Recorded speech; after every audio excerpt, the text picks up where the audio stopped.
Huomenna alueella tapahtuu paljon, kun koneita liikkuu. Noudattakaa mediaoppaiden ohjeita, missä pääsette varmasti ottaa hyviä kuvia ja hyvistä paikoista. Ja ne, jotka ei ohjeita noudata, niin tulee varmasti reagoimaan, koska turvallisuus tulee, se on ensimmäinen asia, mistä aina pidetään huolta.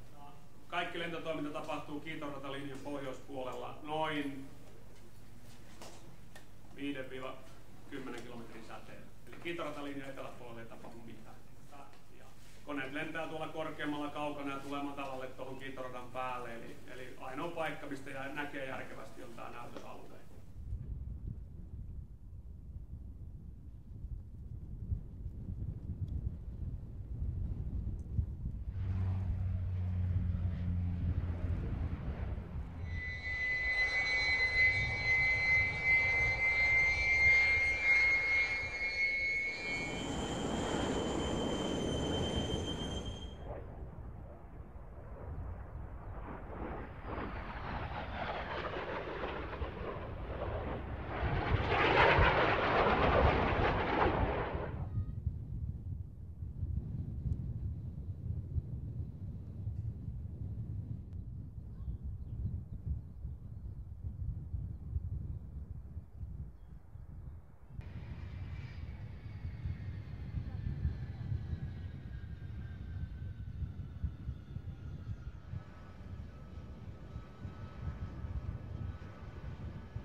Turun lentokerro on aika ylpeä, että näin lyhyen ajan sisällä 2011 edellisen kerran Suomen Ilmailuliitto, jonka päälentonäytös tämä on antanut kunnian kerrolle järjestää tämän näin, eli luottanut meidän vapaaehtoistyön oikeastaan, meitä on parista ihmistä. Kerrohan tekee tämmöistä asiaa rakkaudesta ilmailuun, että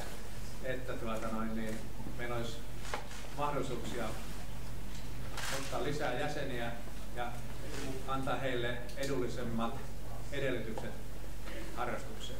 Lentonäytös on siitä hyvä asia, että täällä pääsee ihmiset tutustumaan lentämiseen ja nyt on hyvin monipuolinen näytös.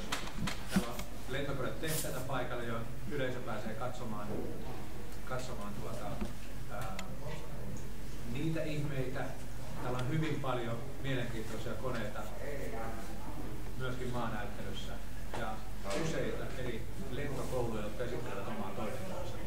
Sen lisäksi harrasteilmailijat Suomen Ilmailuliiton Keulissa esittelee, mitä mahdollisuuksia on harrastaa ilmailua, eri ilmailulajeja Suomen Ilmailuliitolla. Niistä kaikista varmaan perheet ovat ja nuoriso kiinnostuneet.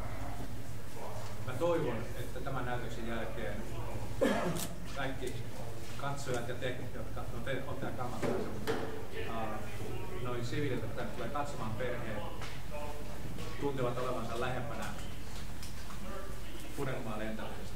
Se on meidän tavoite. Yes, ladies and gentlemen, Antti Jouppi, I think Turku Flying Club is privileged.